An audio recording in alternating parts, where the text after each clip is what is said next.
여러분 안녕하셨습니까? 오늘 2021년 3월 12일 금요일입니다. 메릴랜드 상록대학 힐링자세 전반 클래스를 위한 강의를 시작하겠습니다. 시니어 여러분, 그동안 겨울방학 동안 1월과 2월 겨울방학 동안 잘 지내셨습니까? 1월달은 코로나 팬데믹 때문에 힘들었고 2월달은 눈이 많이 와서 힘들었습니다. 산다는 것이 그리 어려운 일들이 연속인 것 같지만 지내놓고 나면 그때가 좋았다고 생각되기도 합니다. 어렸을 때가 그랬고 젊었을 때도 그랬습니다. 작년이 금년보다 좋았던 것 같습니다. 그래도 내일은 오늘보다 더 좋을 것 같은 희망을 안고 살고 있습니다. 봄에는 따뜻한 날씨와 꽃이 피고 새가 노래하고 코로나 바이러스도 세력을 잃고 물러가게 되기를 희망합니다. 저는 겨울 동안 어려움이 많았습니다. 특히 코로나로 인하여 교회 교우들과 친구들이 저 세상으로 가는 경우가 많았습니다.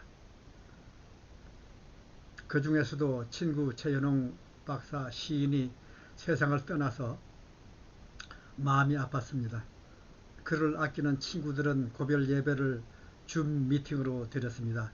그를 아는 모든 사람들이 한국과 일본 그리고 미국 전역에서 고별 예배 참석했습니다. 코로나 바이러스로 지인들 사망 소식을 듣습니다. 코로나 바이러스가 사인이든 아니든 간에 겨울에는 많은 사람들이 저 세상으로 가는 게 통계상으로 더 많다고 나타나 있습니다. 그런데 요즘은 장례식에 참석도 못하고 모이지도 못합니다. 그러나 줌 미팅으로 할 수 있어서 줌 미팅으로 할 수가 있습니다. 문인의 고별 예배는 많이 달랐습니다. 목사님, 장로님, 유가족과 친지 문우들이 모두 줌으로 예배를 드렸습니다. 각자 자기 집에서 고별 예배에 참석한다는 것을 이해하지 못하는 사람들이 있었습니다. 더구나 목사님이나 유가족도 각자의 컴퓨터 앞에서 예배를 드린다는 것을 모르는 사람들과 이해하지 못하는 사람들도 많았습니다. 저도 그렇습니다. 그러나 줌으로 고별 예배를 드렸습니다. 검은 양복을 입고 교회나 메모리얼 파크에 가지 않아도 되었습니다. 시인들이 나와서 조시를 낭송하고 조사를 읽고 목사님도 설교 대신에 조시를 낭송하고 했습니다. 여러 나라에 있는 시인의 친구들 한국의 서울과 부산에서 그리고 일본에서 참석하였고 미국에서도 이곳 버지니아를 비롯하여 LA, 휴스턴, 달라스, 필라델피아, 메릴랜드, 리치몬드 등 여러 곳에서 참석하여 뜻깊은 고별 예배를 드렸습니다. 오랫동안 기억에 남는 잊지 못할 고별 예배가 될 것 같습니다. 유영열 목사의 고별 예배 말씀은 한 편의 시였습니다. 그 시를 소개하겠습니다. 천상의 시인이여 잠시 아듀.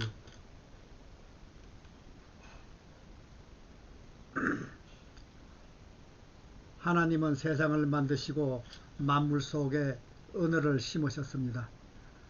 시인은 신이 내리신 언어를 찾아내어 시를 지었습니다. 시인의 글에는 자연을 노래하는 음악이 있고 어머니의 숨결을 떠올리는 사랑이 흐르고 윤동주를 그리워하는 가슴이 베어져 있습니다. 버지니아 하늘이 열려 목화솜 같은 눈이 내리는 날, 수술받기 전날 기도하기 위해 집으로 찾아간 젊은 목사 앞에 시인은 무릎을 꿇고 가지런히 두 손을 모았습니다. 차양이 집안에 가득하고 창밖 대숲에 내리던 눈이 그칠 때 시인은 창조주께 삶을 맡기고 경건한 기도를 올렸습니다. 존스 홉킨스 병원에서 수술 후에 의식을 찾았을 때 전화기로 들려오는 목사의 목소리에 시인은 엷은 미소를 지으며 고개를 끄덕였습니다. 밤이 지나도록 찬바람이 불고 새들 노래소리 그치고 대지의 들풀마저 고개 숙일 때 시인의 딸이 보내온 한 문장, 아버님이 돌아가셨습니다. 그는 여러 이름으로 지냈습니다.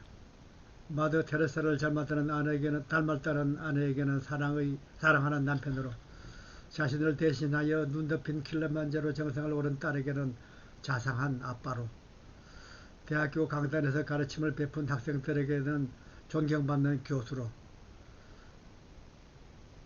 하늘과 바람과 별을 좋아하는 사람들에게는 따스한 시인으로, 전능자 앞에서는 겸허한 성도라는 이름으로 살았습니다. 자신을 소개할 때는 늘 삼류신자라고 했습니다. 수술을 앞두고 목사의 손을 잡고 고백했습니다. 목사님, 긴 아픔의 골짜기를 지나면서 저는 이제 이류 신자가 된 것 같습니다. 수술 후에 깨어나면 좀 나은 신자가 될 것 같습니다. 이제 천국길을 거닐며 하늘의 언어로 노래할 그에게 말씀드리고 싶습니다. 교수님은 이미 인류 신자예요. 천국은 어린아이 같은 저에게 열리는 곳이니, 천국은 어린아이 같은 자에게 열리는 곳이니, 땅 위에서 어린아이 같은 마음을 품으신 분이셨죠. 오늘 노 시인의 발걸음이 닿지 않는 숲은 고요합니다. 당신이 즐겨 찾던 개울의 물소리도 얼어붙고, 시인을 반기며 노래하던 새들도 숨죽인 채 시인의 부재를 아파합니다. 시인이 발걸음을 멈추고 기댔던 오래된 나무는 두터운 보료처럼 낙엽을 모아 시인을 맞아들입니다. 시인이 보이지 않는 세상에서 무수한 언어는 내릴 곳을 찾지 못하는 꽃이처럼 바람에 날립니다. 시는 모진 풍랑도 이겨내는 힘이라고 시의 바다로 인도해 주신 당신, 오늘 갑자기 등대의 불빛 사라져버린 바다 한가운데서 저는 홀로 남아 당신을 그리며 긴 밤의 기도를 드립니다.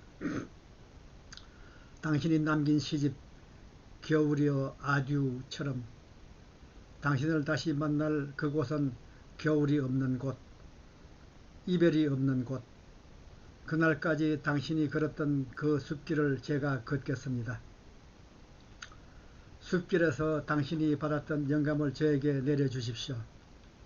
오늘 땅 위에서 고결하게 살아간 시인을 보내지만 하늘에서는 천상의 시인을 맞이하는 노래가 울립니다. 이제 천국 한 모퉁이를 실어 그리고 계실 당신을 그려봅니다. 당신의 붓끝에서 탄생하는 시편을 읽으며 미소 지으실 하나님을 바라봅니다. 시인은 죽지 않고 영원히 사는 사람이라 노래한 당신, 당신의 시집을 펼칠 때마다 당신은 우리 가슴에 영원히 살아 있습니다. 언젠가 땅 위의 삶을 마치고 주님 앞에 서는 날, 천상의 시인으로 살고 계실 당신을 만나는 그날, 우리는 함께 천국의 끝자락에서 주님을 노래하겠습니다. 하늘 맑음을 지닌 천상의 시인이여, 봄날 따스함을 가진 우리여 시인이여, 다시 배울 때까지 잠시 아듀. 저는 아름다운 시를 읽으면 마음이 훈훈해집니다. 그리고 감동적인 스토리를 읽으면 행복해집니다. 마음이 힐링이 되고 엔돌핀이 생기는 것 같습니다. 김영석 교수님 같이 오래 행복하게 살 것 같습니다.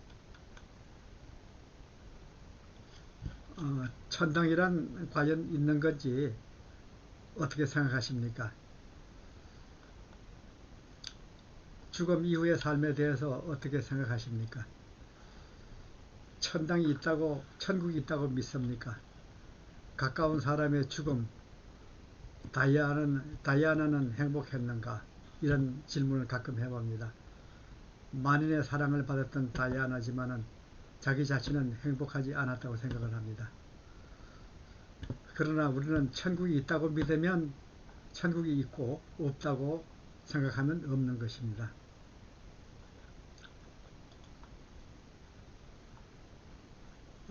이 사진은 다이아나가 한창 신혼을 지내면서 아이들을 낳고 또 행복하게 사는 것 같았습니다. 그러나 늘 마음속에서는 고민이 있고 불행한 생각을 했던 것 같습니다. 이혼을 생각했던 것 같습니다. 그래서 그녀는 이혼을 하고 파리에 가서 살다가 파리에서 교통사고로, 터널에서 교통사고로, 원인을 알 수 없는 교통사고죠. 어쩌면은 좀 수긍이 가지 않는 그런 사고로 갑자기 세상을 떠났습니다. 그때 제가 여행을 할 때 파리에 있었습니다. 비행장에 있었는데 갑자기 비행장에서 아무도 움직이지 못하게 해서 사람들은 다 놀랐습니다. 어째 그럴 수가 있는가 하고 의아했는데 나중에 알고 보니 그 시간에 그날 새벽에 다이아나가 죽어서 모든 공항에 비행기 이착륙을 금지했다고 그런 소식을 나중에 들었습니다. 그랬는데 지금 이 사진은 다이아나를 기리기 위해서 꽃을 이렇게 시민들이 갖다가 두고 애도하는 장면입니다. 그는 행복했는가 다시 묻고 싶습니다. 신문이나 방송에서는 다이아나에 대해서 도배를 하고 뭐 TV 틀기만 하면은 다이아나에 대해서 뉴스가 자세하게 나왔죠. 그 우리 류영열 목사님께서 말씀하신 그 조시에 있는 것처럼 천상의 시인은 천상으로 올라간 겁니다. 하늘나라에서 지금 아무 고민도 없고 편안한 세상에서 살고 있을 겁니다. 그러니까 하늘나라에서 왔다가 이 땅에 여행을 마치고 올라간 것이라고 생각을 합니다. 하나님은 세상을 만드시고 만물 속에 언어를 심었습니다. 그 언어를 찾는 것은 시인의 사명이고 우리들에게 알려주는 것입니다.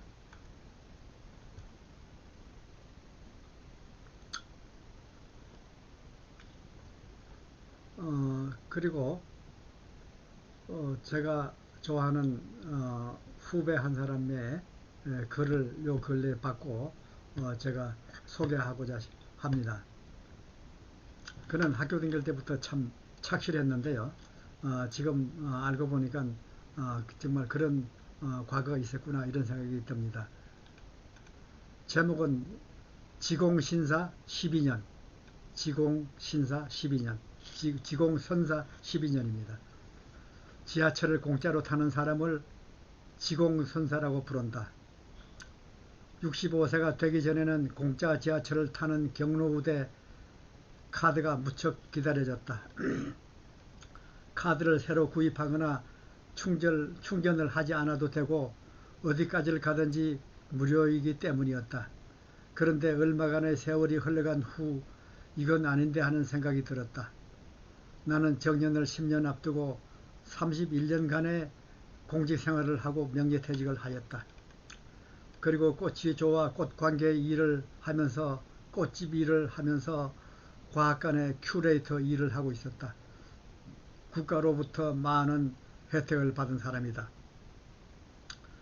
과학관의 큐레이터라고 하면은 제가 그때 들었는데 그 과학관을 방문한 사람들한테 그 가이드 역할을 하는 것을 갖다가 큐레이터라고 그런다고 합니다. 그래서 그런 일을 하고 또 꽃을 그 경기도 어디에다가 꽃밭을 만들어 가지고 꽃을 심어서 그 꽃을 주문받고 주문받으면 직접 그 꽃을 들고 배달을 하고 그랬습니다. 배달을 할 때는 그 공짜 지하철 티켓을 가지고 가니까 교통비가 안 들고 꽃값도 자기네 꽃밭에서 나오니까 꽃값도 안 들고 그냥 수입이 괜찮았다고 그럽니다.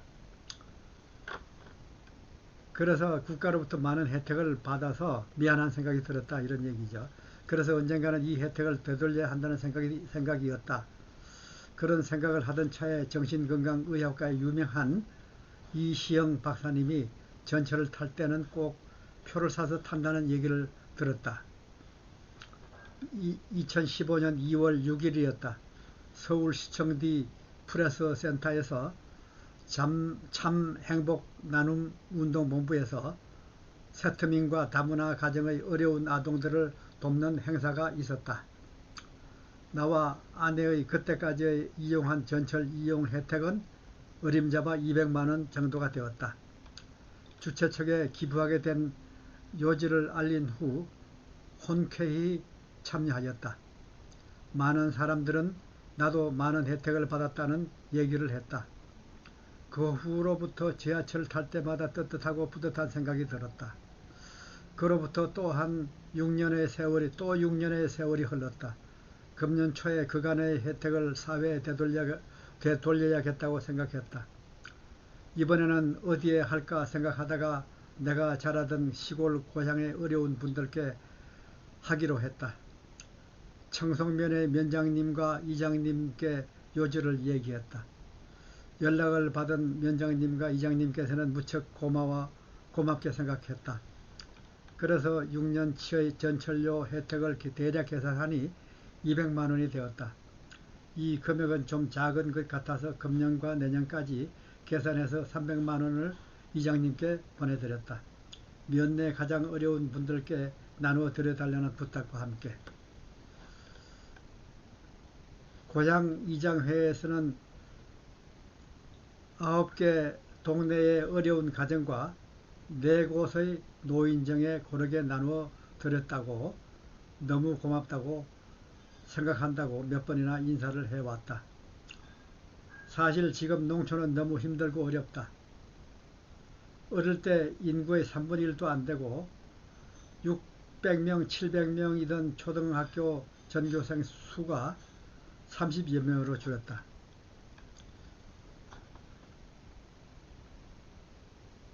그 시골에 요즘 그렇다 그럽니다. 어떻게 된 게 600명, 700명 되던 학교에 30명밖에 안 돼가지고 시골 학교가 문 닫는 학교가 많이 생겼다고 그럽니다. 애기 소리가 잘 들리지 않는다. 면 소재지에는 병원도 약국도 없어졌다. 참으로 어려운 형편이다. 8남매 가난한 집안의 맞이로 태어나서 중학교 때 자취할 때는 소금을 반찬 삼아 밥을 먹어보고 고등학교 1학년부터 가정교사를 했다. 공무원 하면서 대학을 다니고 동생을 공부시킨다고 빌린 돈 제때에 못 갚아 멱살을 잡혀 가슴으로 울기도 했다. 가난을 탈피하기 위해서 무척이나 아끼며 절약하느라 옆 사람들을 돌보지 못했다. 내가 등이 따뜻하고 배부르니 어려운 사람들을 잊고 살아왔다.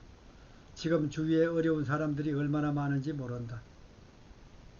앞으로는 여건이 허락하는 대로 고향의 어려운 사람들을 생각하면서 살아야겠다고 다짐해 본다.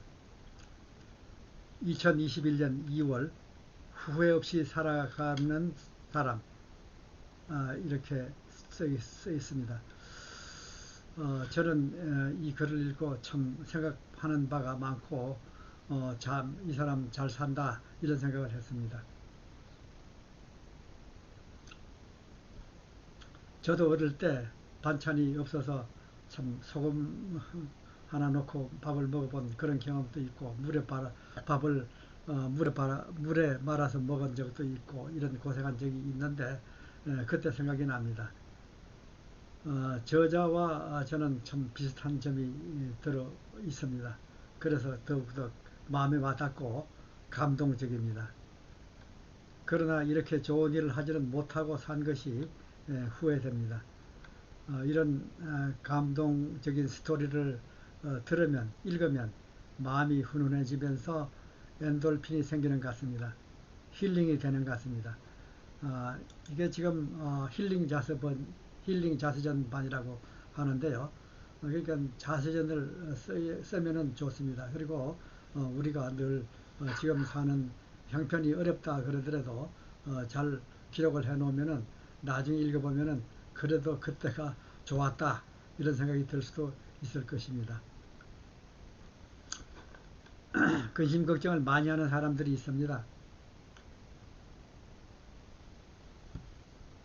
사실 일어나지 않는 일에 대해서 미리 걱정하는 사람들이 많다고 하지요. 저희 아내는 근심 걱정이 많은 사람입니다. 걱정하지 않아도 될 일을 미리 걱정하는 사람입니다.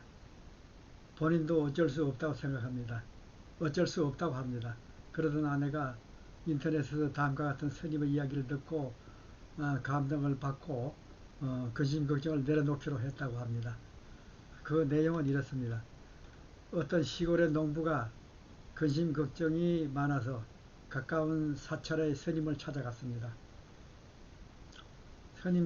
스님께 어떻게 하면 근심 걱정 없이 행복하게 살 수 있는지 문의해 보았습니다.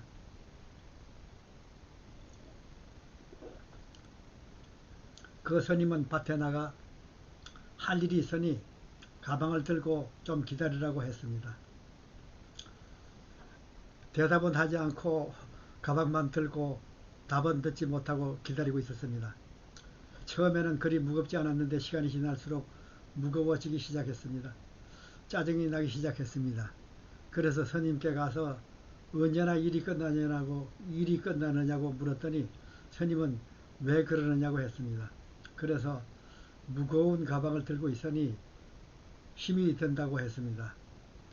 그래서 스님 대답이 언제 스님께 이렇게 물었습니다. 언제까지 이 가방을 들고 있어야 합니까? 라고 문의했습니다. 그랬더니 스님은 대답을 하기를 그렇게 힘들면 내려놓지 왜 바보 멍청이같이 들고 있느냐? 들고 있지 말고 내려놓아라 고 하더라는 겁니다. 그때 깨달았습니다. 그렇지. 무거우면 내려놓으면 되는 걸 왜 힘들게 들고 있는지 자신이 어리석은 탓을 했습니다. 근심 걱정을 내려놓으면 되는데 왜 근심 걱정을 밤낮으로 마음속에 무겁게 가지고 있는지 깨닫고 나니 마음이 가벼워졌고 행복해졌다고 합니다. 우리도 그렇지 않습니까? 필요 없는 근심 걱정을 늘 지고 다니면서 불행해하고 힘겨워합니다. 내려놓으면 되는 걸 괜스레 짊어지고 다닙니다. 그런 사람이 의외로 많습니다. 살면서 우리는 죽음에 대하여 많이 생각해 봅니다. 나에게 죽음은 무엇인가? 나는 죽음을 두려워하는가? 무엇이 두려운가? 하느님은 실존하는가? 하는 물음에 확실한 답을 얻기 위하여 생각을 많이 해봅니다. 실존 철학자 그 시대 최고의 지성인 사르트르를 생각해 봅니다.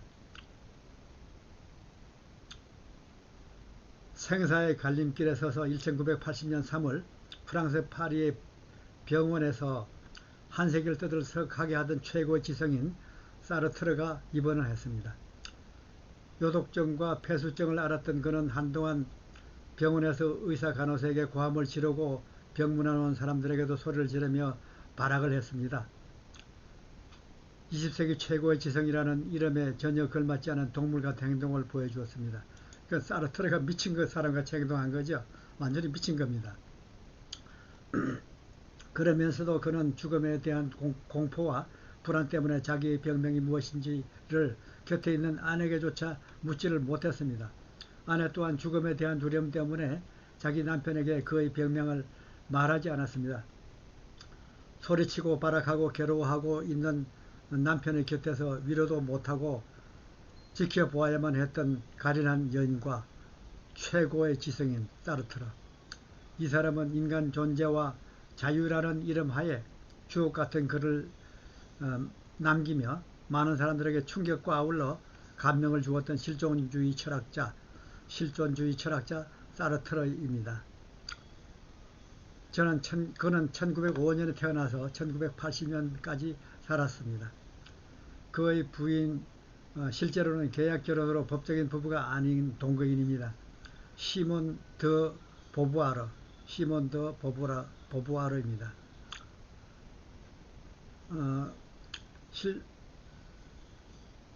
실제로 1929년 치러진 프랑스 철학교수 임용시험에서 사르트르가 1등을 하고 보부아르 부인은 2등을 한 글자 그대로 최고의 지성인 카풀이었습니다. 1980년 4월 15일 입원한 지 한 달 만에 사르트르는 병원에서 그렇게 미친 사람처럼 세상을 떠났습니다.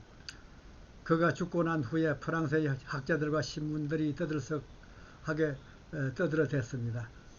인간의 자유와 책임 그리고 인간의 주관성을 중요하게 생각하는 실존주의에 대하여 담담히 담론을 펼쳤던 대철학자요 최고의 지성인 사르트르가 왜 이렇게 처참한 모습을 보여주다가 비참한 모습으로 죽어야 했는가. 여기에 대해서 많은 사람들이 생각을 했습니다. 인간 자신이 가장 중요한 주체임에 따라서 죽음으로부터 자유를 그렇게도 외쳤던 실존주의자인 그의 마지막이 이렇게 비참했던 이유가 무엇인가. 그의 마지막 순간이 그가 논문을 쓰고 강연하고 주장하던 인간 실존의 자유와는 전혀 결이 다른 상당한 이율배반적인 모습이었습니다.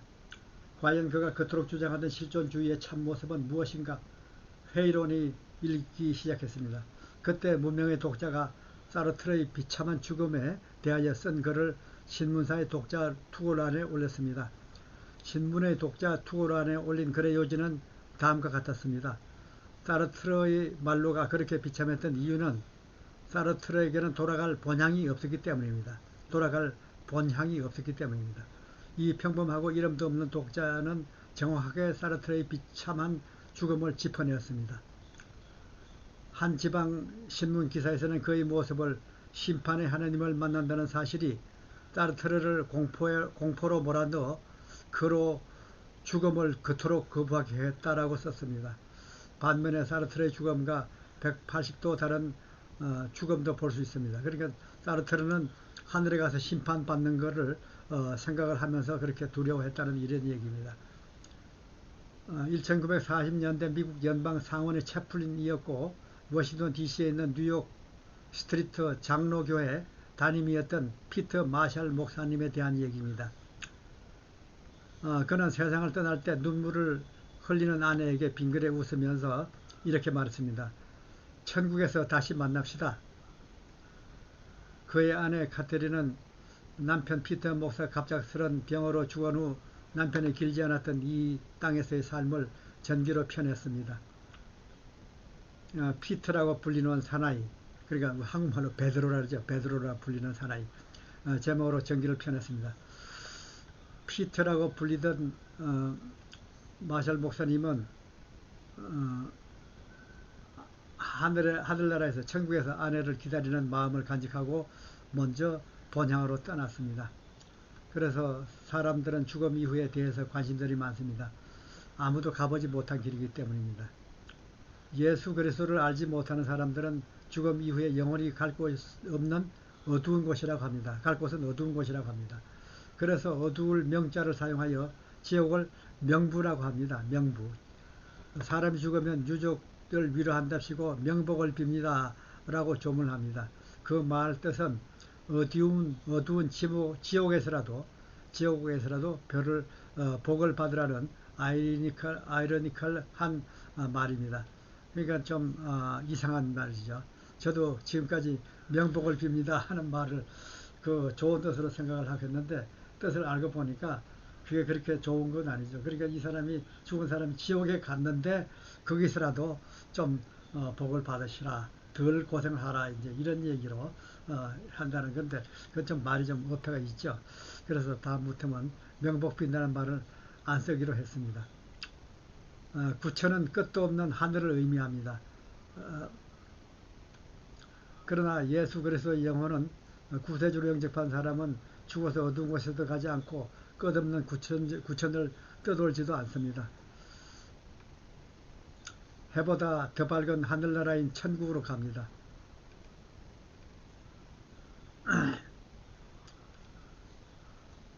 그래서 그 피터 같은 장로님이 우리 교회에 한 사람이 있어요. 있는데 그분을 잠깐 얘기하면은 이렇습니다. 그분 부인 권사님이 돌아가셨는데요. 그때 교회에서, 그때는 코로나 전이니까 교회에서 고별 예배를 했을 때 많은 사람들이, 교인들이 만나고 오고 지인들이 왔습니다.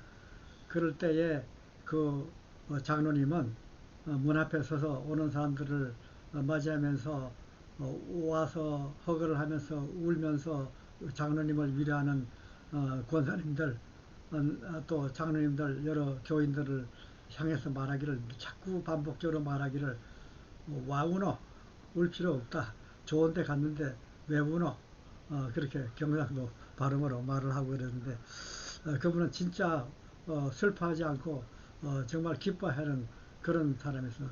베드로 같은 사람, 그런 사람이었습니다. 그리고 여행을 해보면은 아프리카나 오지로 여행을 해보면은 그 우물물도 없고 마실 물도 없고 어려운 데가 많죠. 그런데도 병에 걸리지 않고 사는 사람들을 보면은 신기한 생각이 됩니다. 그런 환경에서 잠시 지내다가 돌아온다고 생각하면 그곳에 체류하는 동안 얼마나 불안합니까? 그래도 이왕 갔으니 여행 일정이 끝날 때까지는 견뎌야 하겠죠. 병에 걸리지 않도록 최선을 다해야 되겠죠. 지금 우리가 이 세상에서 코로나 때문에 이렇게 어렵지만은 이렇게 잘 견디고 나면은 어쩌면 보람이 있을 것입니다. 그러면서 후일 언젠가는 아이들에게 이 시대를 살지 못한 사람들에게 글을 남겨서 우리는 그때 대역병이 있을 때에 이렇게 살았다 하는 것을 기록으로 남겨두는 게 좋을 것 같습니다. 이게 자서전입니다. 여행을 갔다가 미국으로 저기 들레스 에어포트에 도착하게 되면 얼마나 좋습니까? 그러면서 이 내가 사는 워싱턴, 이곳이 참 살기 좋다, 좋은 세상이다, 이렇게 생각할 겁니다. 그러니까 하늘나라에 갔을 때는 워싱턴 오는 것보다 더 좋은 데로 가는 걸로 생각을 하면은 좋을 것 같습니다. 코로나19 속에 1년을 지냈습니다.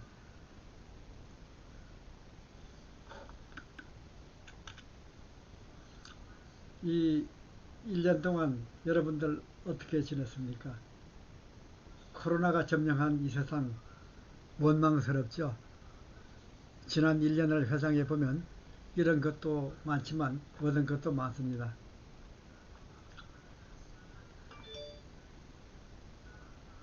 교회 대면 예배에 참석치 못했지만 온라인으로 집에서 예배를 볼 수 있어서 좋았습니다. 사람들을 만나지 못해 아쉬웠지만 자동차 깨습이 절약이 되어서 좋았습니다.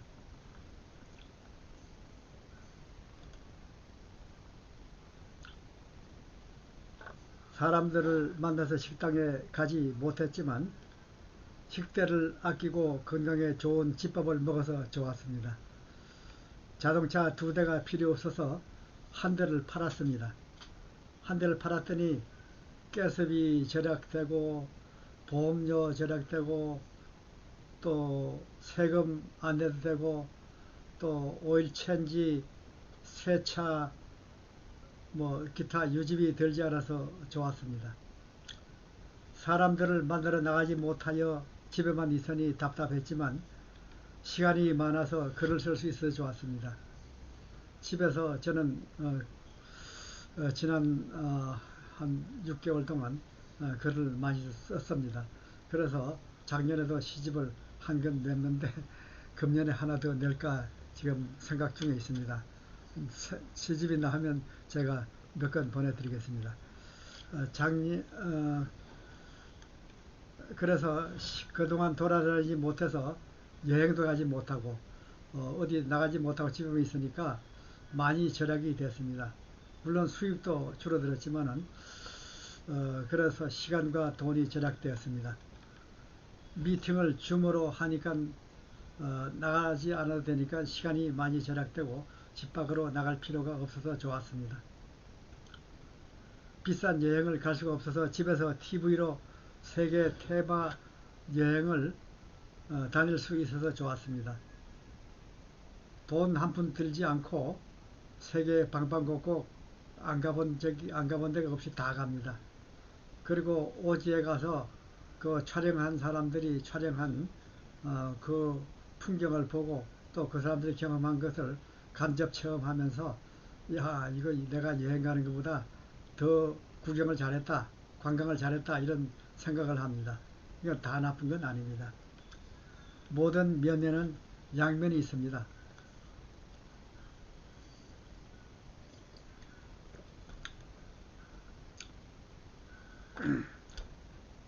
한쪽만 보고 너무 기뻐하거나 너무 슬퍼하시지 마시기 바랍니다. 하루하루 살다 보면 좋은 세상이 올 것입니다. 희망을 가지고 하루하루 살기 바랍니다. 시간이 나면 글을 많이 쓰시기 바랍니다. 주위에 있는 지인들의 이름을 제목으로 하여 글을 써 보셔도 좋습니다. 주위에 있는 사람 한 사람 한 사람 이름을 적고 그 밑에 그 사람에 관해서 좀 가장 마음에 들어오는 특이한 좋은 점, 나쁜 점 뭐 다 써도 좋습니다. 그렇게 써놓고 컴퓨터 속에 넣어놓으면은 나중에 우리가 기억력이 희미해질 때에 그때에 그것을 꺼내놓고 매일같이 읽으면 큰 도움이 될 것입니다. 그때에 읽고 또 그 사람을 만나면 그 사람에 대해서 옛날에 이런 일이 있었다 하고 얘기하면은 너 기억력도 좋다. 아, 그렇게 그런 걸 다 기억하냐? 아마 이렇게 얘기할 것입니다. 그렇게 하면은 좋은 점이 또 있습니다. 그 사람에 대해서 글을 쓰려고 그러면은 그 사람에 대해서 관찰을 해야 되고 또 조금 더 알아야 되기 때문에 알기 위해서는 그 사람하고 대화를 할 때에 대화하는 도중에 더 많은 질문을 하게 되고 또 흥미를 갖게 되기 때문에 그 사람의 관심을 가지고 얘기를 들어주면은 그 말하는 사람들이 더 신바람이 나고 또 자연적으로 친밀감을 느끼게 되고 더 소통하게 되고 좋습니다. 저는 그런 경험을 한 적이 있습니다. 막상 쓰려고 하면 아는 것이 별로 없어서 보이지만 잘 생각하면 쓸 일이 많이 있을 것입니다. 이제 세월이 지나면 다 잊어버리게 되므로 꼭 기록해 두시기 바랍니다. 모르면 전화해서 물어보시기 바랍니다. 대화 중에 더 많은 질문하여 보시기 바랍니다. 그러면 상대방도 자기에게 관심을 가져주는 것이라고 고마워할 것입니다. 대화를 더 깊이 할 수 있습니다.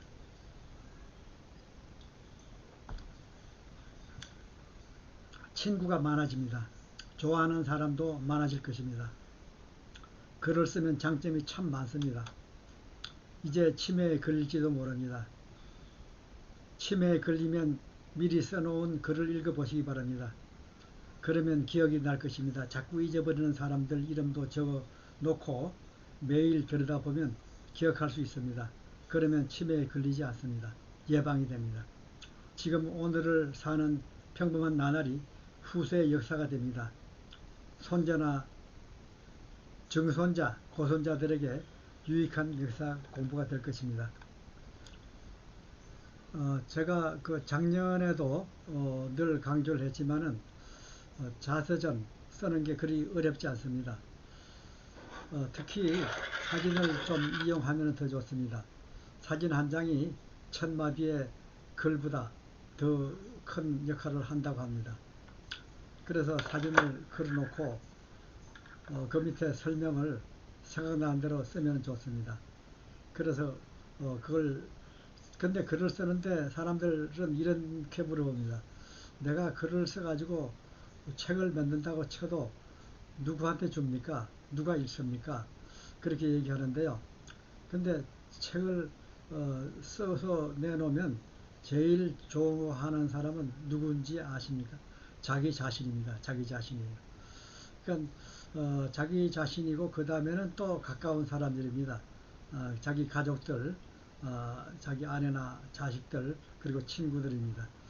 그래서 그 사람들이 읽어보고 또 자기를 더 잘 이해하게 됩니다. 요즘에는 사람들 얼굴은 많이 알지만은 그 사람에 대해서 잘 알지 못합니다. 옛날에는 참 친구들 또 가까운 사람들하고 아주 잘 알고 지내던 그런 때가 있었는데 요즘에는 사람들이 만나긴 만나도 깊이 사귀지는 못하는 것 같습니다. 그냥 겉만 대강 알고 그냥 알고 지내는 사이지 깊이 자세하게 알고 지내는 사람은 별로 없는 것 같습니다. 가까운 친구가 그러니까 옛날같이 그렇게 가까운 친구가 많지 않은 거죠. 왜냐하면은 교제하는 범위가 넓고 만나는 사람이 많고 또 가는 곳이 많기 때문에 바쁘긴 더 바쁩니다. 그렇지만은 같이 한 사람, 두 사람 혹은 몇 사람과 깊이 사귀는 일은 드문 것 같습니다. 그래서 그런 거를 지향하기 위해서 자기가 좀 더 잘 알기 위해서는 기록을 하는 게 좋습니다.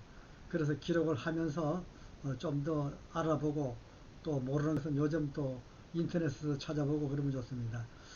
어릴 때 얘기가 특히 자기도 지금 가물가물하게 되죠. 그래서 옛날 사진첩을 뒤지기다 보면은 그 옛날 사진을 보고 야 이런 때도 있었나 하는 이런 생각도 들고요. 그 참 그때가 좋았다. 그때가 어려웠지만은 그때가 좋았다 이런 생각도 듭니다. 근데 옛날에 고생했던 일 그리고 그 고향은 언제 생각해도 참 즐겁고 좋죠. 마음이 편안해지요. 그래서 제가 고향에 가보았습니다.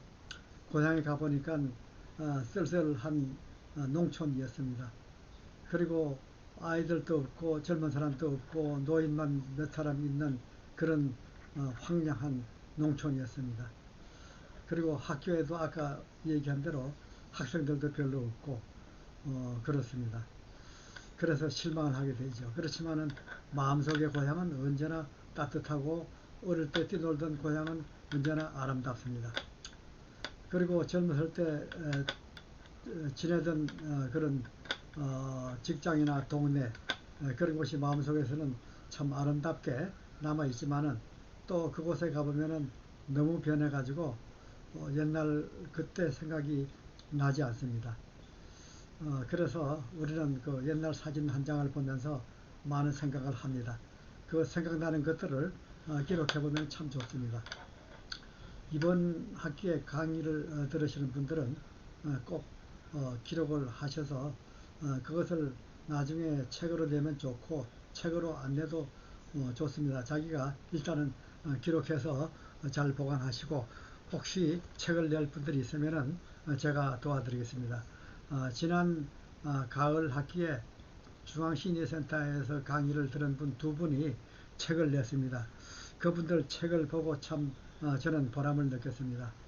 한 분은 DC에서 리퀘 스토어를 경영하시다가 강도도 맞고 참 아파트에서 어렵게 살던 분이었는데 그 아파트에 그 쥐가 들끓고 또 바퀴벌레가 돌아다니고 이런 열악한 환경에서 시작을 했는데 한국에서는 그래도 괜찮은 직업도 가지고 있고 잘 그런 대로 중류 생활을 하던 분이 여기 와가지고 그런 어려운 생활을 하니까 얼마나 어려웠습니까? 그리고 주민들이 와가지고 처음에는 젊은 사람들이 뭐 치노 뭐 어쩌고 저쩌고 그러면서 비하하는 말도 하고 하니까 얼마나 힘들었습니까? 게다가 강도도 맞고 하니까 그런 힘든 생활을 글로 남겼습니다. 사진도 넣었어요. 그리고 애들 잘 키웠습니다. 그리고 지금은 집도 마련하고 그런 대로 뭐 여유 있게 생활하고 여유도 또 여행도 하고 그렇게 지내면서 옛날 얘기를 쓴 것을 보면 참 좋았습니다. 또 한 분은 선교사로 러시아에서 20년을 지내다 온 분이었는데 그분도 그 고생한 얘기 러시아에 도착하자마자 강도를 만나고 또 많이 얻어맞고 해가지고 병신이다시피 했는데 돌아와야 될 형편이었는데 믿음 하나로 하느님께 항의를 하면서 내가 하느님 사업하러 왔는데 이런 일을 당하게 하면 어떡합니까? 그러면서 항의하면서 20여일을 어떻게 견뎌가지고 스스로 하느님께서 낫게 치료해 준 거죠. 20년을 선교 생활을 했다고 그럽니다. 이런 글을 제가 도와드렸습니다. 책 내는 거. 처음부터 끝까지, 그러니까 본인들이 물론 다 썼지만은 어떻게 내는지 이제 한국에 또 보내고 받고 뭐 어쩌고 하면은 너무 비용이 많이 들죠. 출판비에다가 또 운송료. 그러니까는 제가 도와드려서 책을 싸게 저렴하게 냈습니다. 그래서 한 뭐 100권 정도 내 가지고 가까운 친지들에게 나눠주고 이렇게 했습니다. 그런데 뭐 100권 하면 많은 것 같은데 막상 나눠주고 주다 보면은 100권이 부족하게 됩니다. 그러나 일단 뭐 한 100권이든 50권이든 하면 좋죠. 여러분들 꼭 쓰시기 바랍니다. 잘 쓰고 못 쓰고는 상관이 없습니다. 자기 자신을 위해서 쓴다고 생각하시고 쓰시면 좋습니다. 저는 오늘 강의는 이것으로 마치도록 하고요. 다음 2주에 한 번씩 강의를 하게 됐는데요. 매주 강의한다는 것보다 한 주 건너니까 좀 제가 준비할 시간이 많아서 더 좋은 것 같습니다. 그러면 2주 후에 다시 뵙겠습니다. 건강하게 안녕히 계시고요. 코로나 바이러스 주사, 백신 주사 맞으시고 다음 아마 맞은 사람이 많을 것 같습니다. 언젠가 얼굴 뵐 날도 있을지 모르겠습니다. 건강하게 지내시기 바랍니다. 안녕히 계십시오.